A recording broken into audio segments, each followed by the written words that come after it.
मैंने सैकड़ों संबंध बनाए, शारीरिक और मानसिक दोनों, लेकिन आखिर में बढ़ती हुई अतृप्ति के सिवा कुछ भी हाथ नहीं आया।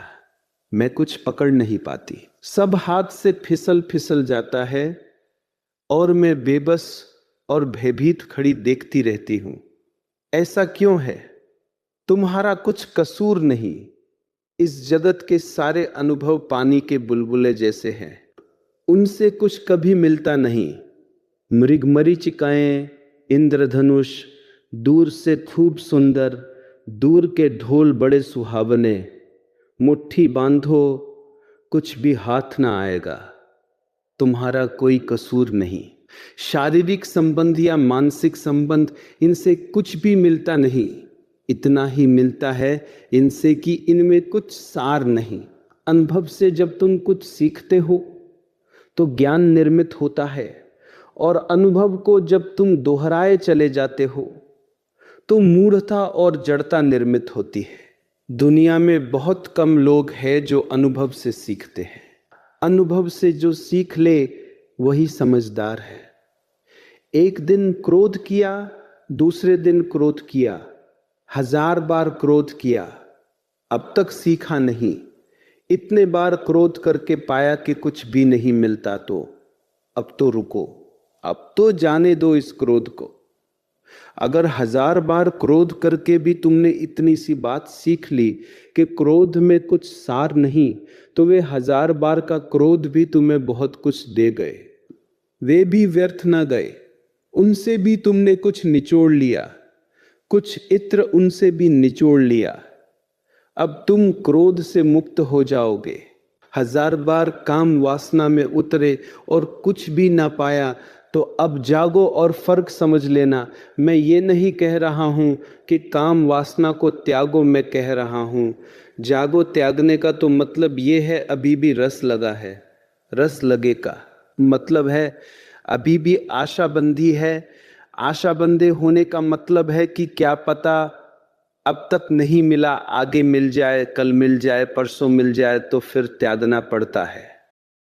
श्वास की इन सरहदों के बाद आखिर क्या मिलेगा? वक्त की कुछ पीढ़ियों के बाद आखिर क्या मिलेगा? क्या मिलने को है यहां? जैसे दिन गए अभी और दिन जाएंगे, जैसा वक्त बीता और वक्त बीतेगा। समय में कुछ मिलता ही नहीं। समय एक सपना है जो सिर्फ बीतता है, रीतता है, मिलता कुछ भी नहीं। मगर अगर इतनी ही बात मिल जाए कि समय में कुछ नहीं मिलता, तो हीरा हाथ लगा, तो बड़ा बहुमूल्य हीरा हाथ लगा। फिर इसी हीरे के सहारे तो तुम परमात्मा तक पहुंच सकते हो। मगर कच्चा ना हो हीरा, हीरा कच्चा हो तो कोयला, कोयला पक जाए तो हीरा। तुम्हें पता है ना कि कोयला और हीरा दोनों एक ही तरह की चीजें हैं। उनमें फर्क कच्चे और पक्के का है। हीरे और कोयले का रसायन बिल्कुल एक जैसा है। दोनों एक ही तत्व से बने हैं। जिसको तुम हीरा कहते हो, वो हजारों हजारों साल पृथ्वी के अंतर गर्भ में दबा दबा हुआ कोयला है। दबता दबता दबता दबता उस दबाव के कारण इतना मजबूत और सख्त हो गया है कि अब हीरा है। कोयला ही था पहले। कोहिनूर भी कोयला था। लाखों वर्षों की प्रक्रिया और दबाव के बाद हीरा बन गया है। कोयला और हीरा में फर्क नहीं है। पक जाए तो हीरा, तो पक जाने का ख्याल रखो। तुम्हारा काम पक जाए तो राम, तुम्हारा क्रोध पक जाए तो करुणा। और तुम सुन भी लो, समझ भी लो, बुद्धि से बात जच भी जाए, मगर इससे कुछ सार ना होगा जब तक कि तुम्हारे जीवन के अनुभव से ये निष्पत्ति ना निकले। तो बस एक ही बात ख्याल रखना, जल्दबाजी मत करना। मेरे साथ इतना स्मरण रखना, सदा जरूरी है कि लोभ में मत पड़ना।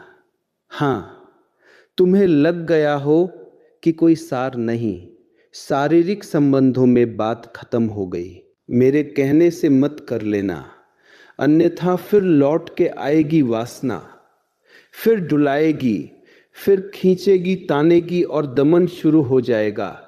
और दमन के मैं बिल्कुल विपरीत हूं। जागरण ठीक, दमन तो रोग लाता है। नहीं कुछ यहां मिलने को है, इसलिए जल्दबाजी भी करने की जरूरत नहीं है। नहीं कुछ मिलता ही नहीं है तो फिर घबराना क्या। तुम्हारे तथाकथित महात्मा बड़े घबराए होते। घबराहट भी क्या, यहां कुछ मिलने को तो है नहीं। तुम रेत से ही तेल निचोड़ रहे हो और थोड़ी देर निचोड़ो। कुछ मिलने को नहीं है, कुछ खोने को नहीं है, मगर तुम्हारे ही भीतर ये किरण उतर आए कि यह रेत है, तभी छोड़ देना, उसके पहले मत छोड़ना। अध कच्चे मत गिर जाना वृक्ष से, नहीं तो कड़वे रह जाओगे। इसलिए तुम्हारे तथाकथित महात्मा बड़े कड़वे रह जाते।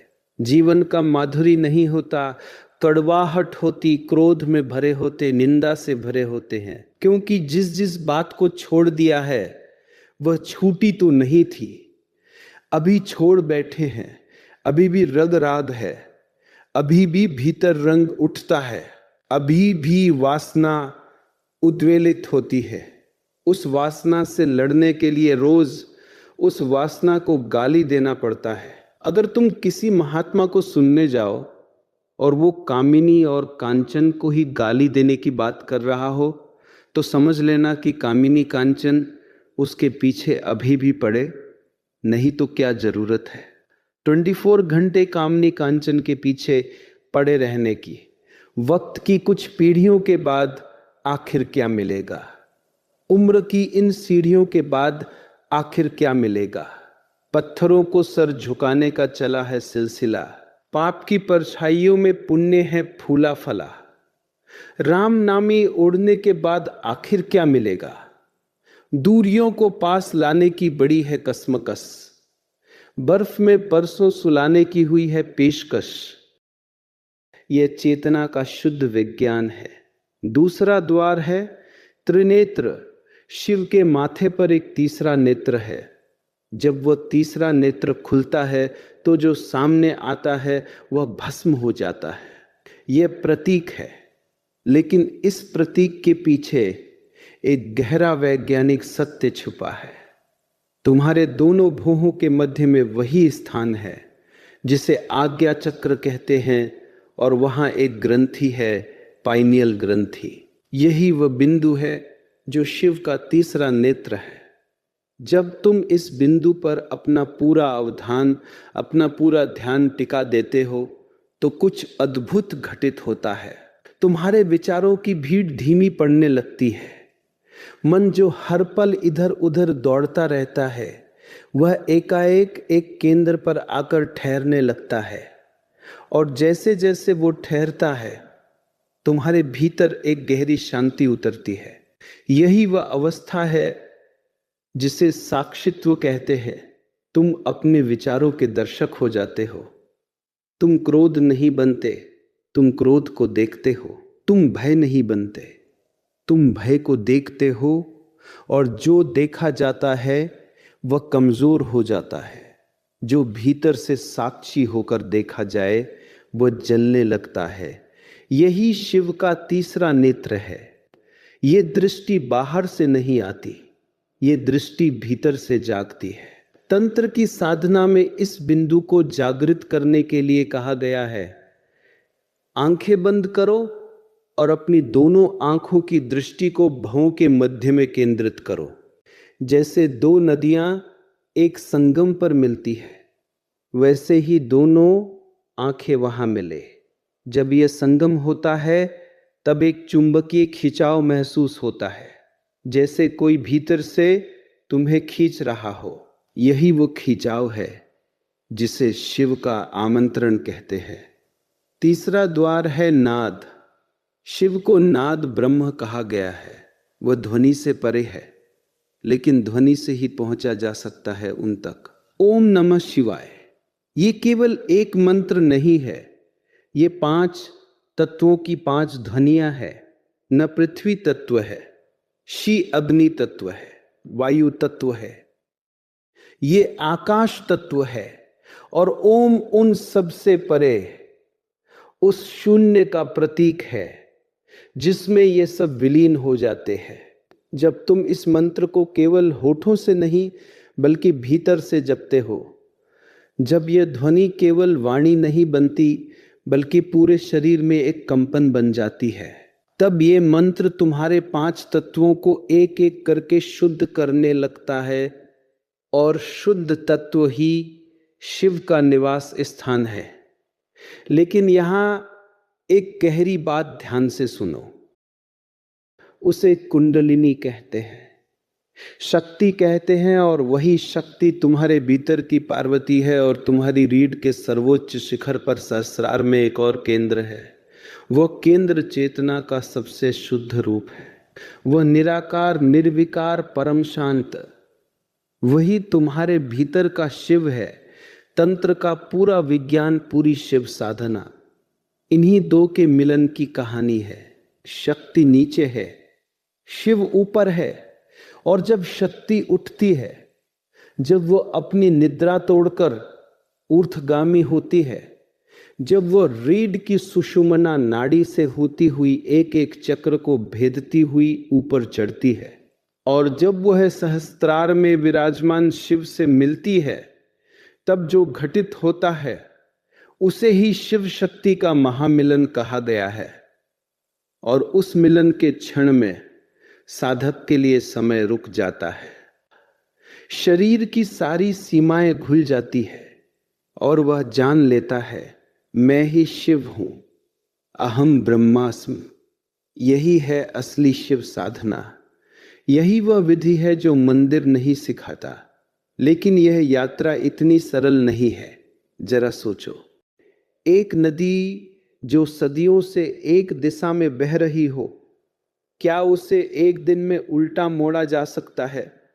तुम्हारी ऊर्जा सदियों से, जन्मों जन्मों से नीचे की ओर बह रही है, वासना में, क्रोध में, मोह में, भय में। इस बहाव को उल्टना, यही शिव साधना की सबसे बड़ी चुनौती है और यही उसका सबसे गहरा रहस्य भी। तंत्र में इसके लिए 3 महत्वपूर्ण द्वार बताए गए हैं। पहला द्वार है श्वास। शिव साधना का पहला और सबसे सुलभ प्रवेश बिंदु तुम्हारी श्वास है। लेकिन यह वह श्वास नहीं जो तुम अभी ले रहे हो, अचेत यांत्रिक, बिना किसी होश के। यह वह श्वास है जो तुम पूरी जागरूकता से लेते हो। विज्ञान भैरव तंत्र में शिव पार्वती से कहते हैं, देवी, जब श्वास भीतर आती है और जब श्वास बाहर जाती है, उन दोनों के बीच जो एक क्षण का ठहराव है, वहां मैं हूं। वह ठहराव, वो सूक्ष्म शून्य जो श्वास के आने और जाने के बीच में है, वही शिव निवास करते हैं। साधारण मनुष्य उस ठहराव को कभी नोटिस नहीं करता। वह इतना अचेत है, इतना व्यस्त है कि वह उस शून्य में शिव है। जब तुम श्वास को होश पूर्वक लेते हो, जब तुम श्वास के भीतर आने को देखते हो, जब तुम उस ठहराव में रुकते हो और जब तुम श्वास के बाहर जाने को भी देखते हो, तब तुम अनजाने ही शिव के द्वार पर दस्तक देने लगते हो। ये कोई